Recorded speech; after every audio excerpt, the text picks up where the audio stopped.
Hello all. ఇక్కడ ఈ problem చూడండి. ఇక్కడ 2 power 3 power 2 power 0 power 1 2 power 5 అని ఉంది కదా. ఇంత పెద్ద లెక్కను చూసినప్పుడు కంగారు పడాల్సిన అవసరం లేదు. ఎందుకంటే ఇక్కడ చూడండి చిన్న లాజిక్ ఒకటి ఉందన్నమాట. ఇక్కడ చూడండి, యాక్చువల్లీ ఇది సాల్వ్ చేసేటప్పుడు పైనుంచి ఇలా కిందికి సాల్వ్ చేసుకుంటూ రావాలి.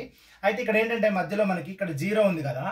అయితే చూడండి, ఇక్కడ ఇదంతా సాల్వ్ చేస్తే మనకి కొంత ఆన్సర్ వస్తుంది కదా. ఆన్సర్ అనేది 0 పవర్లో పెట్టినప్పుడు ఏమవుతుంది, 0 పవర్ సంథింగ్ అంటే 0 అవుతుంది. కాబట్టి ఇక్కడ వరకు మొత్తం కూడా మనకి 0 అయిపోతుంది. అంటే మిగిలింది చూడండి ఎంత ఉంది, 2 పవర్ 3 పవర్ 2, ఇక్కడ మొత్తం 0 అయిపోతుంది కాబట్టి ఇక్కడ 0 ఉంటుంది అనమాట. ఇప్పుడు చూడండి, ఇక్కడ 2 పవర్ 0 అంటే ఎంత ఉంటుంది, ఎంత వస్తుందండి ఆన్సర్. 2 పవర్ 0 అంటే ఏదైనా పవర్లో, ఏదైనా సంఖ్యకు పవర్లో 0 ఉంటే 1 వస్తుంది.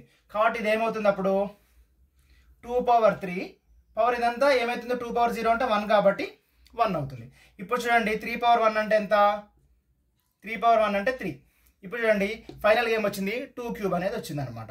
అంటే 2 క్యూబ్ అంటే ఎంత, 8 అనేది మనకి ఫైనల్ ఆన్సర్. Thank you.